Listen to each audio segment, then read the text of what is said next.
I was watching Happy Gilmore on a plane the other day, absolute all-timer for me. And when I got to the bit where Happy does an ad for Subway, I found myself really wanting a Subway. And I think I'm going to have to get the perspective of our excellent producer, Rob, on this. Rob, hello. Howdy. Do you remember the bit I'm talking about in Happy Gilmore? Yeah, I do. There's a few bits. Yeah. Like he's wearing a Subway shirt. Yep. He hits the ball, but the ball is a Subway foot long. Yep. It's a whole ad. Yeah. You know the bit I'm talking about? I do. So I looked it up and sure enough, Subway paid for that. Oh. I know. It's an ad in the movie, but it's still an ad to you and me watching it. Yeah. And it's still an ad to us watching it now. I guess it's a good way to, help the bottom line of doing a film. It is. It's genius. I mean, I saw it the other day and it still works. I still feel fondly about Subway because Happy Gilmore, aka Adam Sandler, is spruiking it. Yeah. Now, we don't know how much that Subway paid for that. Those amounts are very rarely disclosed. But we do know that when Happy Gilmore 2 happened, only a few years ago, Subway was all over it again. Yeah. Key sponsors. Do you think they just said, hey, do you want a foot-long meatball sub? And that was enough? Maybe it would be if you and I were putting together the movie. But I think for Adam Sandler, a lot of money was changing hands there. Yeah. This episode is all about products appearing in TV and movies and other places and how and where this incredible secret economy came from. The product placement industry is worth something in the ballpark of $33 billion a year, but those numbers are absolutely not firm because there is hardly any disclosure around this at all. It's a bit of a mystery space. We're going to have a proper look at this incredibly lucrative world of putting real products into the entertainment that we watch. And of course, as mentioned, Rob, you're here with me. You absorb a fair bit of entertainment as well as me. I do. I also make it as well. And Yeah. I'm very familiar with an agency buzz term of brand integration. And they love some brand integration. And I feel like the top shelf product placement is the best brand integration you'll get, where you don't notice it, where it's the movie's finished and you're like, Subway, do you guys want to get Subway? And you don't know why you're thinking it. That's good brand integration. It is. Have you ever come across a brand integration officer? No. Because it's a real thing. Oh, man. Maybe it's more of a thing in like the kind of the US. Do they have a badge? Maybe they do. Maybe they do. Can you imagine? Excuse me, brand integration. Excuse me, guys, just checking in here, making sure everything's going up to code. Yep. I mean, it's a massive, massive world and it's kind of pretty quiet. Yep. But it's very, very big and growing all the time. So welcome to this episode of How We Got Here, product placement. We're going to get into it right after this particularly well-flagged message from our partners today, Rob. And we've got a very special Two Truths and a Lie segment for you coming up right on the other side of these messages. The old finance playbook, secure job, property, super, and wait, is a solid foundation. But these days, it's only part of the story. The team behind IG Markets has 50 years in the industry. They know how it works and they've built something to round it out. IG Markets is the modern complement. Shares, ETFs, and crypto all in one easy-to-use app. No jumping between platforms, no juggling logins, just more ways to put your money to work, starting with whatever you have right now. IG Markets believes every Australian deserves more ways to grow what they've built, and they're here to help you do exactly that. Search IG Markets or download the app. IG Markets, this is new money. Crypto is unregulated and high risk. Investor protections do not apply. IG Digital Assets Australia Pty Ltd is registered with AUSTRAC. When was the last time you looked at your home loan? Well, most of us check it about as often as we flip the mattress, and your lender's quietly loving that. If it's been a while, Mortgage Choice could help you find a better deal. Firstly, Mortgage Choice gives you more choice, comparing loan options from over 35 lenders. And with more than 1,000 local brokers Australia-wide, expert help is never far away. To get more from your home loan, choose Mortgage Choice. Talk to your local Mortgage Choice broker today. Rob, you don't really know this. You haven't been fully briefed, but I've been cooking up something here. I'm going to sprinkle 3 products into this episode. Okay. I'm going to mention them as naturally as I can. Okay. 2 of those mentions are completely organic, as they say. Okay. One of them is part of a deal. Great. So see if you can guess which one of them is the deal placement. Okay. I'm excited for this. I'm excited too. Yeah. Something different. I'm going to test myself. Yeah. At the end of the episode, of course, I'll tell you the answer and I'll tell you the terms of that deal as well. I have absolutely no idea if I can pull this off, but we'll find out together. Let's do it. Safe to say. Let's do it. Okay. Let's get into the story of where all this product placement really came from. And we start in the early 1930s in the US, and soap companies are locked in a battle for market share. Procter & Gamble was the main one. It's still going. It owns Pantene, Tide, Head & Shoulders, Oral-B, heaps of stuff. And they were up against Colgate-Palmolive, which is obviously, that one owns Colgate and Palmolive, along with other things like Ajax and Fabuloso. And interesting, these brands, they're still going. I've got Ajax. Oh, yeah? The spray and wipe bottle right here. I brought it in just in case we needed to spray and wipe anything in the studio. I quite like this. Yeah. I use it a bit. I think it smells good. For disclosure for the listeners, it's a Friday we're recording this, and Friday's usually the day that I clean the office. So maybe we get the Ajax out. Perfect. You'd want to get the Ajax out for that. I didn't know it was going to be historically significant, but I do quite like that stuff. Look, both of those companies, they're still going today, as I said. At the time, back in the 1930s, they're trying desperately to beat each other and get new market share. Now, Harley Procter was the son of one of the founders, William Procter. Now, he was the head of sales at the time, and he had this idea to use radio to advertise the soap inside entertaining broadcasts. Now, this is a really good idea for 2 reasons. First, the timing was really good. Radio ownership went from 40% of all American households in 1930 to 90% of all American households in 1940. So timing was great. 1930s is the time to do this. And the second reason was because the rise of radio happened so fast that programming was still just trying to keep up. Lots of sort of throwing spaghetti at the wall to see what kind of content sticks. And the idea for serialized dramatic shows with characters and ongoing storylines, that was the brainchild of this Harley Procter at Procter & Gamble. And he was using it to sell soap. So he figured out that if you hire writers and actors and you pay for the production, then you can advertise whatever you want, however you want, inside the show. And so that's what they did.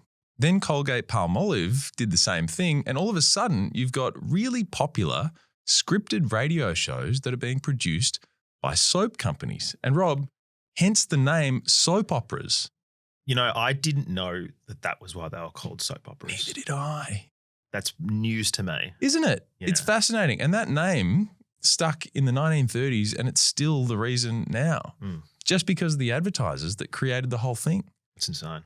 It's funny because you'd be listening to these shows and they'd be dialing up the drama, and then all of a sudden a character would be like, I can't believe you've done this. But my goodness, this bar of Procter & Gamble Ivory soap makes the suds so quickly and easily.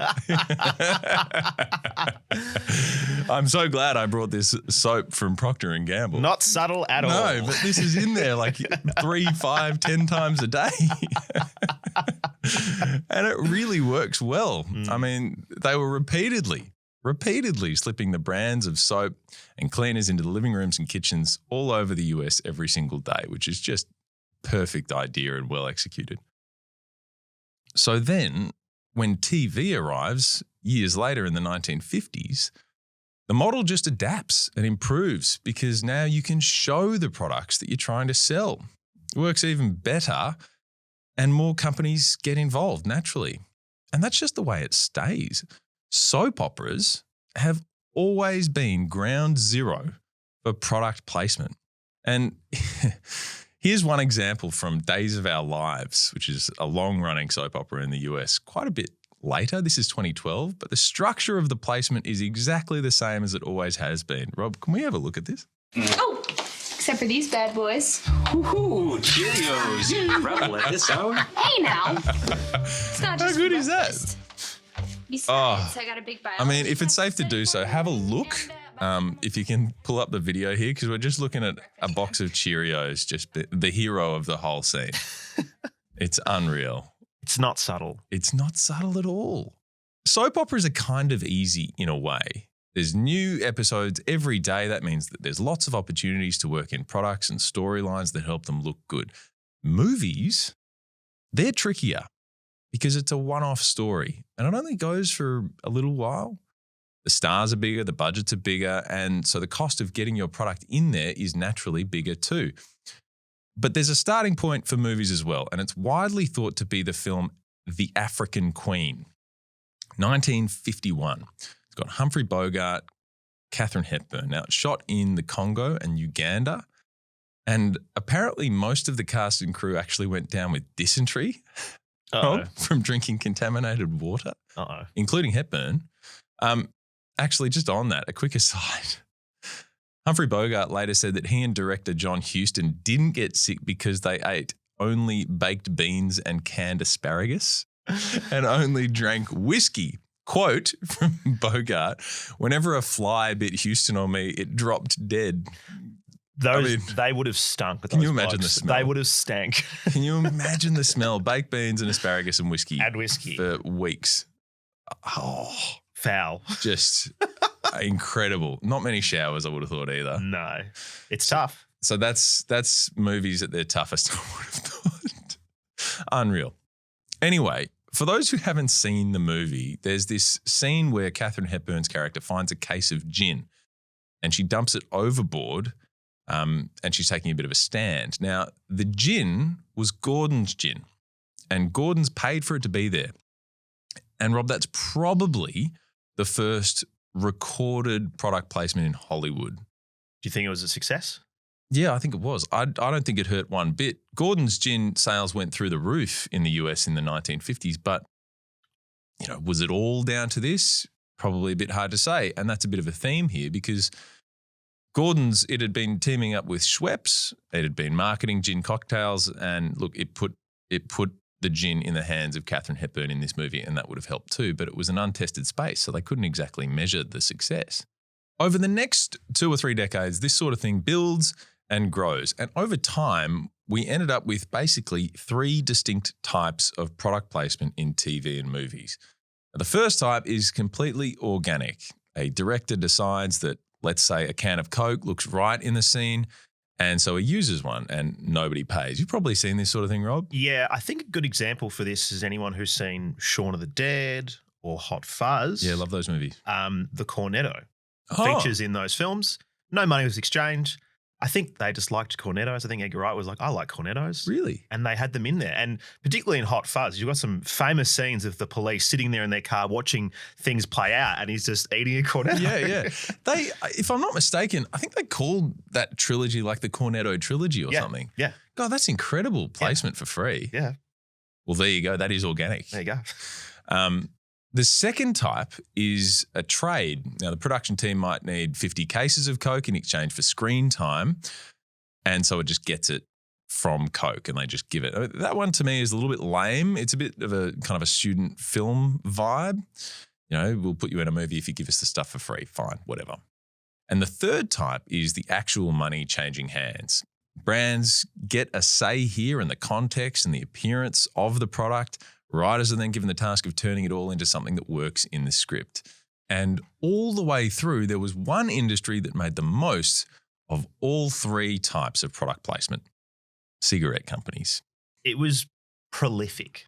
It was. If you go back and you watch old movies or old TV, or maybe you go to a relative's house and they've got it on the background, it almost looks like every second shot something's on fire because out of frame, someone is holding a cigarette and you don't realize, and you're like, why is there smoke coming up there? And then you might actually see someone smoke it. But so many black and white films, it's just like, what's burning over there? Prolific. And right through into modern eras as well. And even if they're doing historical movies, you know, now, they're smoking the whole time. Yeah, it's a huge industry, that. Yeah. Hasn't really worked out with vapes, I don't think. I haven't seen that pivot done particularly elegantly. No. Not yet. The cool guy stopping to have a vape. Haven't seen it. Yeah, it's not the same, is it? And then, speaking of cigarettes, in 1971, a new law made them the absolute best customer of Hollywood. This basically goes to the center of why cigarettes are everywhere when we're watching TV and movies. The US Congress banned direct cigarette advertising on television and radio effective immediately. That was January 1971, which sounds like a public health win, and it was, but as discussed, it took tobacco companies about 5 seconds flat just to switch to integrated advertising, because there were no rules, Rob. There weren't. I think the famous scene I can think of with smoking in a film is Basic Instinct with Sharon Stone. Oh, yeah. Just the whole time, just smoking. Iconic. Absolutely iconic. There's a few iconic scenes in that movie, if I'm not mistaken. Yes, there's a few. Some people know exactly what I'm talking about. Look, there's no regulation at all in that space. That's why it's favoured by alcohol and arms manufacturers. This particular type of gun is the only one that, let's say, Dirty Harry will use. Okay. Do you know what I mean? Yeah, I'd never thought of that. Cigarettes. There's no disclosure really required. There's no oversight of any kind. A film can show a character smoking whatever brand it wants in whatever flattering context it wants, and nobody has to tell the audience anything about it. Now, this goes pretty far, actually. In 1980, so just 9 years after that bill passed, Philip Morris, which owns heaps of brands of cigarettes, it pays to have Marlboro in Superman 2, and Lois Lane basically is just a chain smoker in that movie. Like every single shot of her, she's sucking on a dart. Yeah. What's your one weakness? Well, it's ciggies. Yeah. Oh, I could go for a dart. Just quite, you know what I mean? Come on, Superman. Superman, you coming? Good God. And in 1983, Brown and Williams, another tobacco company, paid Sylvester Stallone $500,000 to smoke their cigarettes in at least 5 movies. The cigarettes are in some of the movies like Rambo and Rocky IV, but it's kind of not as full on as that Superman example. But that's really about how Stallone does the deal, and it's always done in a totally closed room negotiation. Do you think that Top Gun was an advertisement for Lockheed Martin to sell fighter jets to other countries? Maybe. You know what? Top Gun was actually did great things for sunglasses. Yeah, true. Aviators, sunglasses, yeah. Ray-Bans. You had to have them in there. Volleyball, I guess, yep. It's very hard to find an example, particularly of these massive budget movies in the late 70s, 80s and 90s that didn't just have this completely riddled throughout it. Mm. And we're going to end up talking about a recent movie that really kind of supernovas the whole thing, where there are reportedly 100 different major brand deals in the middle of it. But it just grows. It grows all the time. And as discussed, it's kind of the problem here that we're getting to is it's the central problem. It's kind of the whole point of this episode is that legislators never really step in because they can't. It becomes a cyclone of advertising with no rules, no disclosures. And the reason for that is that these TV shows and movies exist at the intersection of creative writing and commerce. Whether the character should be holding a cigarette or a chocolate bar is up to the writers and director.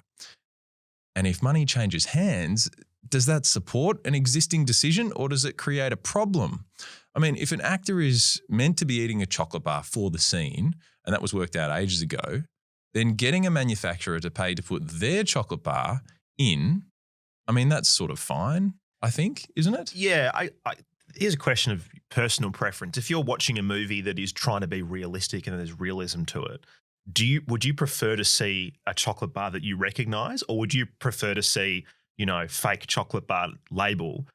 Because you do see both happen, don't you? Yeah, and there's also an argument that if you're trying to be real and do realism, showing a brand that people would recognise, you don't think about it. But if you saw some big dumb label of something that's not real, you might be like, what's that? Yeah, it might make you lose it a little bit. It might take you out of the scene a little. I hear what you're saying. And then the question, I suppose, develops into what if the manufacturer says, the manufacturer of the chocolate bar, that is, says, we want 10 separate features in the movie. We want you to put a billboard of our new lollies in the background of 2 shots. It becomes a little bit different. It stretches that idea a little bit. Yeah. Hey, you're under arrest. Hold on. Got to eat my chocolate bar. Exactly. Just give me 1 second. You know what I mean? It changes things, and we never really get to know the calculation involved, and it is sneaky what ends up happening, of course, is a complete free-for-all where all types of products are being thrown into movies and TV together, and it's defendable because you can quite easily say that the writers just wanted that to be the case.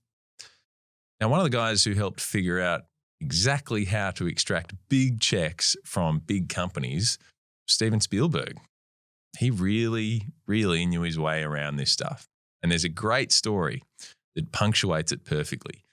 In 1982, Spielberg starts shopping around his next big movie, which is about a friendly alien, Rob. Obviously, talking about the movie E.T. And before the movie comes out, Spielberg's production company went to Mars, the chocolate company, not the planet. Oh, okay. They weren't doing some on-site research? No. Okay. The budgets were good. They weren't that good. Yeah. So they go to Mars, the people who make M&Ms, and they say to them, we have this scene where our friendly, lovable alien finds pieces of candy. The kids use a trail of that candy to make the alien go where they want it to go, and we'll even have the alien say the brand out loud. Now, Spielberg wants it to be M&Ms. That's his preference, and he wants them to pay for the product placement. Mars says, nah. They were a bit weirded out by the whole idea of an alien liking their product, I think. And look, to be fair, they probably didn't know that about 200 million people were going to see that scene. And the character in question was probably going to be one of the most beloved, certainly of the 80s, maybe of all time. Oof. Yeah, I can imagine the conversation where the Mars people are like, is this brand safe? Yeah, exactly. Yeah. And because, like, I don't know what that meeting was like. Did they know what the alien looked like? Did they know more about the plot? Or was it just Steven Spielberg going, hey, look at this movie about an alien and he hangs out with kids and they feed him lollies? Like, That's a good question. Did he undercook the pitch? Look, by the research that I've done here, they knew quite a bit. Okay. They knew, obviously, that this is Steven Spielberg that they're talking to, who was already completely bankable by 1982. I mean, he'd had Jaws in 75, just to name one huge hit. You know, they had pictures of what the alien was going to look like. They knew the storyline. They had detailed information about how the product would appear. They just hesitated, I think. So Spielberg says, okay, fine. We'll go and talk to Hershey's, which is their main competitor, and they own Reese's Pieces, peanut butter cups. He gives them the same pitch. They say yes, and it ends up being a bag of Reese's Pieces that's used to coax E.T. out of hiding. The alien eats them and says that famous thing of, Reese's Pieces. You know what I'm talking about? I do. It's a bad impression, but people know what I'm talking about. E.T. phone home. Yeah. Exactly. Now, Reese's reportedly paid $1 million for that placement, and it was money well spent because E.T. comes out, it becomes the highest grossing film in history, and Reese's Pieces sales jump 65% within a month of release, Rob. Wow. Within 1 month. Now, that story goes down in Hollywood folklore, and nobody hesitates anymore after that. It obviously keeps on growing because both Hollywood and the brands figure out that there are 3 reasons why slipping your products into TV and movies works so well. So what are the reasons? Well, reason number 1, if you put your brand in front of people often, then something called the mere exposure effect means that people will start liking it. It's advertising at its least sophisticated, but it works. Now, I assume you've seen the film Super Size Me or the documentary Super Size Me. Absolutely. The first half of that movie, I've never wanted a cheeseburger more in my life or McNuggets or anything else at McDonald's. Then obviously it turns and you don't want it. But I feel like that is the peak example of the mere exposure I think effect. you're right. The first half of that film, I challenge anyone to watch the first half of Super Size Me before he starts to get a bit unwell and not want to go to McDonald's. It's true. It's just peppering you with shots of these beautiful big burgers. Yeah. Chips, milkshakes, thick shakes, nuggets, everything. That's right. Yeah. And so it's the same exact theory. I mean, that's happening a lot. Bang, bang, bang, bang in the first half of that movie. But let's say you're driving to work the same way every single time and you see the simplest billboard in front of you every single day that just has, I don't know, Clown college. Clown college. I'm not going to clown college. Exactly. Yeah. If there's a clown college billboard there every day, the mere exposure effect means that you're going to end up sort of liking it a bit. Yeah. Absent-mindedly. Yes. Reason number 2 that it works, when a person is watching a film that they like, they are in a better state of emotional engagement than if you're just showing them an ad. They're more receptive, which makes sense. Their mood helps them feel better about the product. And reason number 3, if you put the ad inside the story, then the audience can't skip it. Also makes sense. Dead obvious, but these are the 3 reasons effectively that it works. Yeah. And that third one became incredibly important in 1999 with an invention that changed entertainment forever. And I'll tell you about it right after this very well-flagged message from our partners, Rob. Let's do it. The old finance playbook, a steady job, property, super, and patience, got a lot right. It's just not the whole picture anymore. The team behind IG Markets has 50 years in the industry. They've watched that system change and they've built something to sit alongside it. IG Markets is that next piece. Shares, ETFs, and crypto all in one app. Simple, accessible, and designed for people who want to take a more active hand in what they're building. This is new money. IG Markets believes every Australian deserves more ways to invest, and they're here to help you find the way that suits you. Search IG Markets or download the app. IG Markets, this is new money. Crypto is unregulated and high risk. Investor protections do not apply. IG Digital Assets Australia Pty Ltd is registered with AUSTRAC. What if your home loan isn't as competitive as it used to be? Loyalty is a lovely thing, but let's face it, your bank has never sent you flowers for it. Mortgage Choice can help you find a better deal. With more choice from over 35 lenders, they'll compare your options and crunch the numbers for you. And with more than 1,000 brokers Australia-wide, expert help is never far away. Plus, because they're part of realestate.com.au, they know the property market. So when it's time to get more from your home loan, refinance with Mortgage Choice. Talk to your local Mortgage Choice broker today. Rob, I'm sorry to do this, but I'm just a bit parched. Oh, okay. It's good. I just really felt like this sodally blood orange can. Oh, yum. It's delicious. Hey, do you want one? No, I've actually Oh, you got one? I've got one right here. Oh, actually. perfect. Yeah. It's hitting the spot. Oh, it's refreshing. No, it's good. No sugar. Wow, that's I know, great. right? Yeah, that's incredible. Yeah, it's wild. I've been drinking them a lot lately because it's kind of guilt-free. I like a soft drink, but sugar's a problem sometimes. Good call. Anyway, look, what were we talking about? We were talking about the invention that changed everything in 1999. And I don't think we ever actually got this product by this name in Australia, Rob, but it was huge in the US. It's called TiVo, 1999. Yeah, I remember listening to, it was a radio show at the time, and there was a long discussion about how media players in this country basically stopped it from coming. Oh. Because they tried to bring it here, but the people who control the big media companies here in Australia did their part, so TiVo didn't get here. There you go. They were able to impact that and prevent it from happening. So TiVo is a product, but the thing that it did make it to Australia, of course. It allowed people to record shows and then skip the ad break. So digital TV ended up getting there, but it wasn't in 1999. It took a fair bit longer.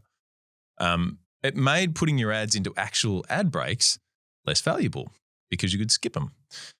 And that's when product placement becomes a main way of advertising, not just a secondary nice to have side project type of thing. And so it graduates again.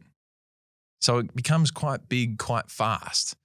By 2006, only 7 years after TiVo launches in the US, brands were spending about $1.6 billion a year on product placement in movies and $1.8 billion in TV. Again, these numbers are pretty rubbery, but they show the trend, and it became much more obvious, which makes sense if the cost to the brands is going up. Think about American Idol around this time. It was huge here. We had Australian Idol as well, of course. Yep. But over there, it was AT&T and Coca-Cola. They were paying millions to be integrated into every element of the show. Judges were drinking from branded cups. You voted by text. Of course, that was AT&T. Yes, of Text. course. Mm. I mean, we didn't even know that brand in Australia, but it was huge. Like, we all became familiar.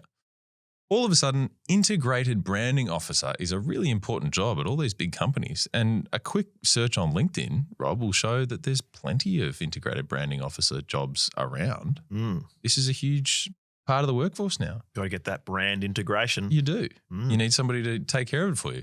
And there's a big business that sits at the center of this product placement world. And Rob, do you know who owns it?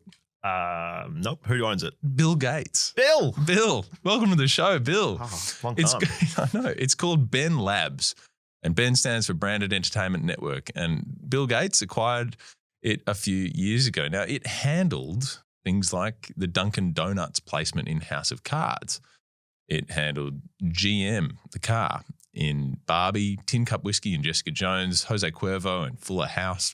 Does all this stuff. Basically, the widely regarded rule of thumb here is getting your product into a Netflix or Amazon show through Ben reportedly probably costs anywhere between $50,000 US to $500,000 per episode. Wow. Not a bad business to be in. Mm. And about 3/4 of the shows on Netflix now contain at least one placement. Almost all Amazon shows do. And here's an interesting point, I think. The studio keeps the money, not the writer, not the director or the cast, because none of those things are the business. They're all costs associated with the product. And the studio is the business. And that dynamic gets well described by the team behind It's Always Sunny in Philadelphia. You know that show? I sure do. Awesome show. A few years ago, they did a podcast where they talk about old episodes, and they did one for the episode The Great Recession, which is in season 5. And they said that the studio told them, hey, Dave and Buster's will pay to work them into an episode. So go do that. Dave and Buster's being an arcade restaurant situation. Yep. And they absolutely nail it, in my opinion. It's a great episode. It's a great episode. Yeah. And a lot of it takes place in Dave and Buster's. And it's kind of seamless. I think it really works. But the cast explains that the dynamic is always that the people working on the show always want to get picked up for more seasons. That's the incentive. And deals like the Dave and Buster's one become important for longevity, not for paydays. The way it works is the network usually uses that money to justify production costs, and the show benefits indirectly from that. It becomes a profitable show for the network rather than one that costs them lots of money, so it's more likely to get picked up for more seasons and everyone keeps their job. You know what I mean? Yep. I thought that was a really interesting way to describe that because it did two things for me. It showed a really interesting brand integration, which I wouldn't have picked up on. Yep. And it sort of explains how that particular economy works. And then it also, if you go one step further, it describes this stuff up that the studio actually made by going too hard. Because the other thing that they say in that podcast is that, yep, we did the integration with Dave & Buster's, but when that episode debuted, they also sold all the ads in the ad breaks to Dave & Buster's. So you're watching the episode, bang, Dave & Buster's, and then all of a sudden the curtain's drawn back and you see that really you're just getting sold to. Gotcha. There's a lot of pushback there, and the cast and crew and writers were all a bit pissed off that ended up happening. Yeah, because how we watch the show, obviously we wouldn't see it broadcasted live like it is in the States. Yeah. So I wouldn't have known that. I just see that they're at Dave & Buster's and be like, oh, that's funny. Yeah, exactly. I don't really think about it. Don't think about it. But if you'd see an ad in between, you'd think, oh, something's up. Yeah. Now, mostly so far, I've talked about how this system has been wildly successful and able to sidestep regulation and everything's great. So what about when it goes wrong? Well, the best example of that is the movie Jerry Maguire and the Reebok disaster. Do you remember that movie, Rob? Show me the money. Show me the money. Show me the money. This is like a greatest hits of the movies that we loved, I think. Yeah. I mean, it probably shows that you know, this is from our perspective. Yes, of course. Obviously. But still, you remember Show Me the Money and Jerry Maguire. Reebok paid $1.5 million US to be in it. And here's what they got for their money. Cuba Gooding Jr.'s character, Rod Tidwell, spends the entire movie complaining that Reebok won't sign him, that they disrespect him all the time and they don't understand his value. In fact, His rant culminates in the line "fuck Reebok" in the middle of the movie. Why would they pay for that? Because the whole point was that there would be a redemption arc. The original script had Tidwell appearing in a Reebok commercial at the end, and Reebok was going to be like, "Oh, we were wrong. We love you," and it would be a very warm and fuzzy, positive moment for Reebok. Yeah.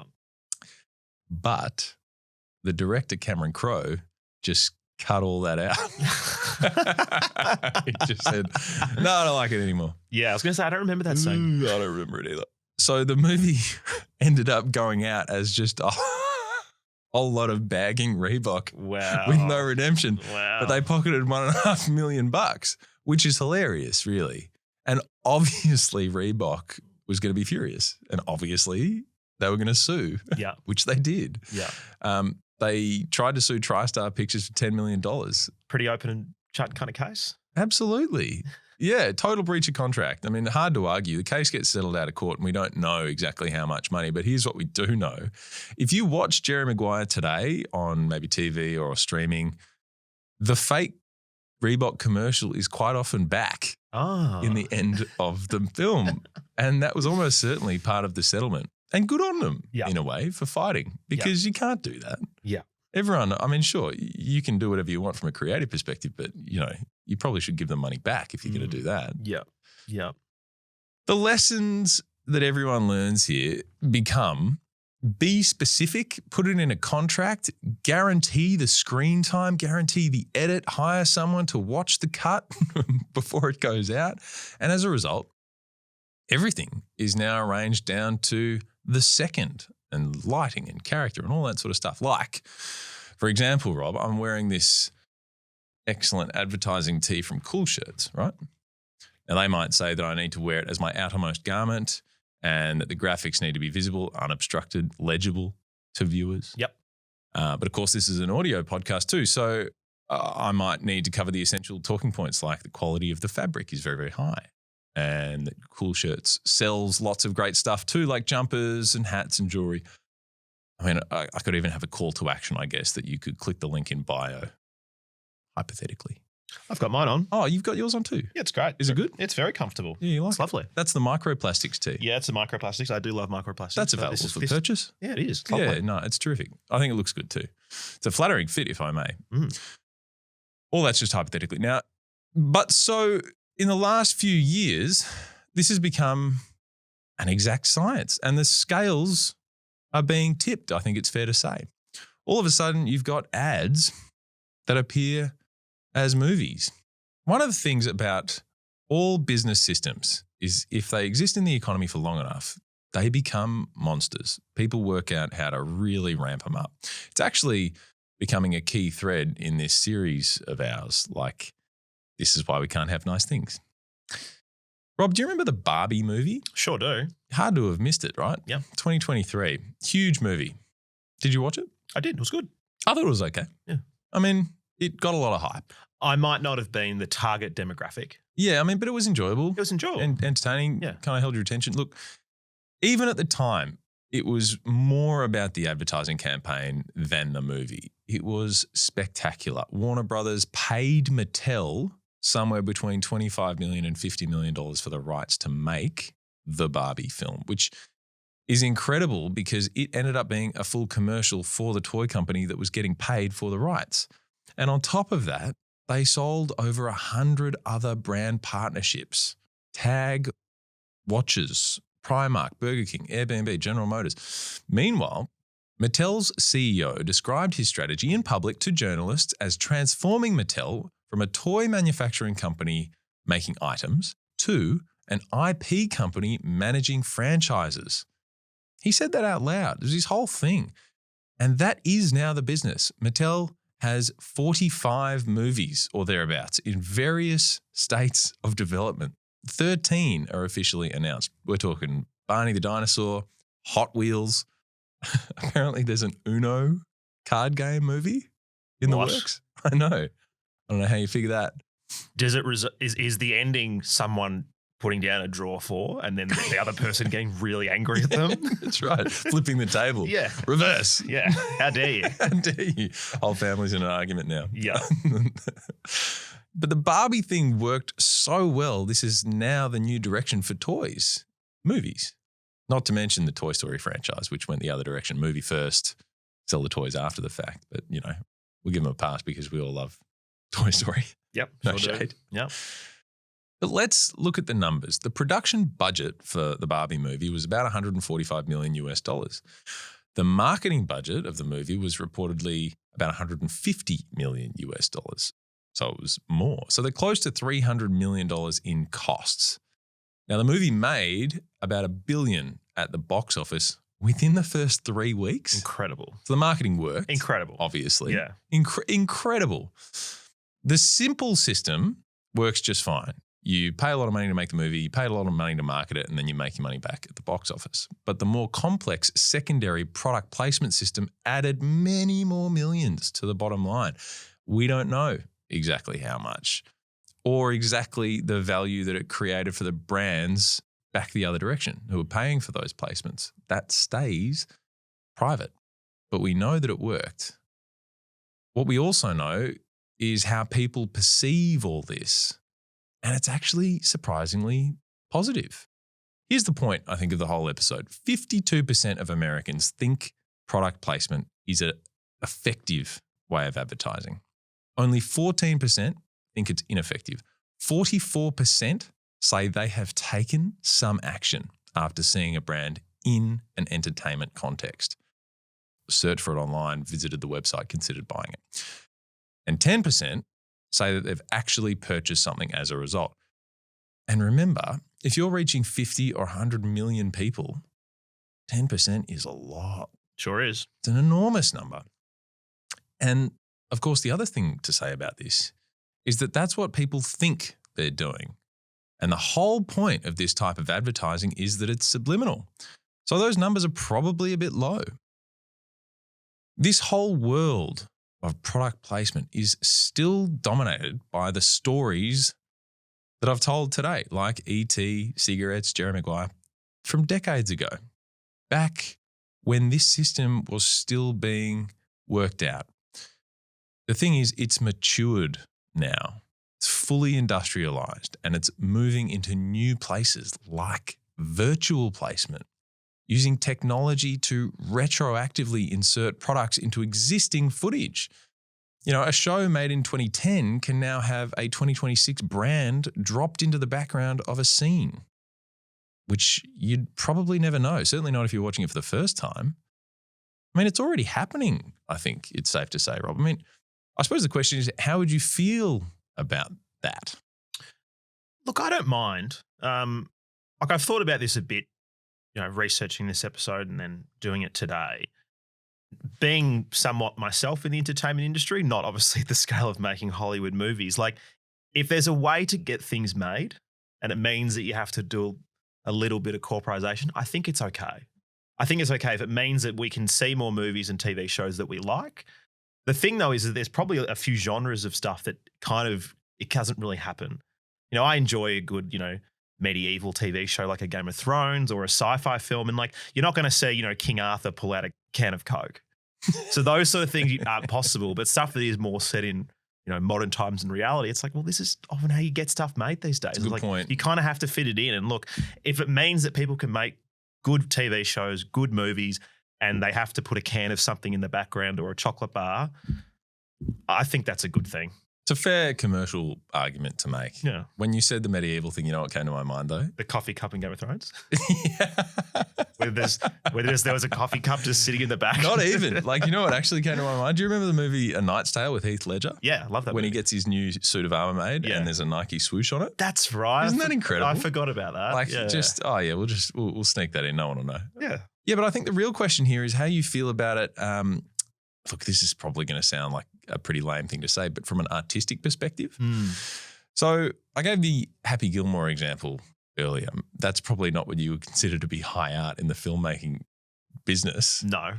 But if you watched it now and instead of Subway, you were shown that he was advertising KFC, how would you feel about that? I don't think I would care. You don't think you care? No. I'd feel a bit, jarred, I think. You reckon? Because I got so used to it. You watch these things so often. Yeah. It cements itself in your mind a bit. If somebody who'd never seen it before saw it and they wouldn't care, but I think I'd feel a bit put out. Yeah, I guess so. Like, if you are used to one particular version of it, or at least the first one they did this way and then the second one they changed the brand, maybe. I think it also might just depend on what the film is. Yeah. Like if it's Happy Gilmore and you see it, you're like, okay. Mm. But if it was some, deep, Oscar bait film where you've got, Helen Mirren and I'm trying to think of a male actor off the top of my head, but, some big name, there's a dramatic scene and then she's like, hold on, I'm just going to have my Kit Kat. Yeah. I get that. I personally love that you went straight to Helen Mirren. I love that. Hey, she's a goat. I'm learning about Rob that your favourite actor in the world is Helen Mirren. Justice for Helen. More Oscars. Yeah, more Oscars for Helen Mirren, please. Look, I think the truth is this is something that I hope people in the comment section chirp up about and say whether or not they care or whether or not they don't, because it's you have your own opinions on it. The point is, I think, consumers are still paying for the entertainment like we always have, but the entertainment now comes with a much more sophisticated commercial system living inside it. So, what do I reckon about all this? I think it's a weird feeling to look closely at a product placement industry, but you kind of just end up feeling like, wow, this is kind of impressive. The industry is usually incredibly good at its job. Is the goal still to be undetected? I don't know. Maybe not. Maybe that's what's disappearing.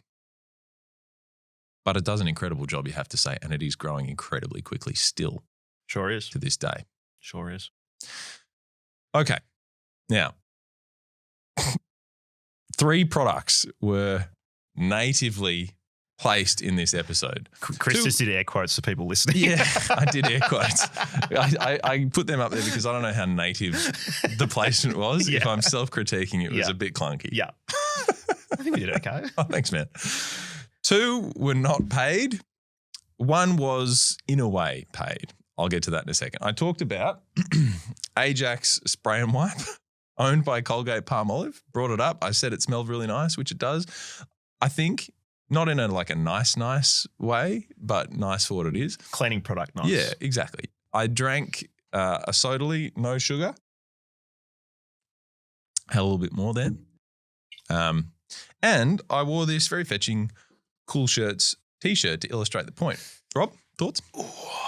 He says as he's sitting there in a Cool Shirts t-shirt. Yeah, as well. yeah. While I sip my Sodally. I mean, look, 2 of the 3 things I've been provided by. So I feel like if Ajax were paying us some money, I would have received some cleaning products. So I'm going to strike that out. I think. Maybe this is just you, subtly telling me to clean this studio by rolling in with cleaning products. Yeah, exactly. Clean it up, Rob. I'm trying to fleece this place every which way I can. Yeah. Look, I'm gonna go and say it was the Sodalys. I thought your read was impeccable. So Thank you. I'm gonna go with that. Incorrect. I know, but I like the way you were thinking. It was the t-shirt. Okay. It was a t-shirt too. And this is incredibly appropriate because it says advertising is awesome. I love being marketed to. Now, the owner of the t-shirt company and I did a handshake agreement. He said he'd give me a slab of beer. So it's not technically pay to play. And I feel bad about sort of fibbing to you. So I'll split the beer with you. Great. Yeah. I'm down. And you can keep the t-shirt, cool. Obviously. Thank you. I'll keep this one. I think the point is, and I'm keen to hear whether or not people thought these placements were imperceptible. Yep. I doubt it. No. The point is, I think, that any of them could have been paid. It's a surprisingly hard game to win if you're watching content and you're trying to guess what's paid and what's not. So that's how we got here. From tin beans and asparagus in the Congo to $50,000 to put Dunkin' Donuts into a Netflix episode. And now me, wearing a t-shirt that says advertising is awesome. Solid distance we've covered here today, Rob. Yeah, we've done well. I think just to go back to the discussion we were happening before about, art versus commercial. I think if we did this podcast 10 years ago when I was a bit younger, I would have lent towards the art. We're trying to run a small business. I understand the pressures involved. And if there's a way to make the bottom line a bit better, I think that's okay. What if it's not about making the bottom line a bit better? It's about turning your $300 million investment into $1 billion and then into perhaps many more hundreds of millions after that. Well, that's where I guess greed comes into it. But that is the question: is like, are you trying to make film and TV for art, or are you just in it for the money? And that's probably what really divides a lot of Hollywood. And you'd say today most stuff is in the money making category. You hear plenty of interviews with directors and actors talking about how you can't get original IP made and everything's a remake of something, or it's, the Uno movie, for example, because they need stuff that's bankable. They need stuff that can fit these ads in, fit the criteria, which is why when you do get a really good series that is clean, it doesn't seem to have any brand integrations in it, and it's, maybe too difficult too, you've got to appreciate that. So I totally agree. I think it's a really interesting grey area and one that you could talk about all day. I think the place that I'm going to be keen to watch out for in the future is that retroactive changing of things. Yeah. Because that dynamic that you describe, needing the money up front before you commit to a project, that is absolutely real.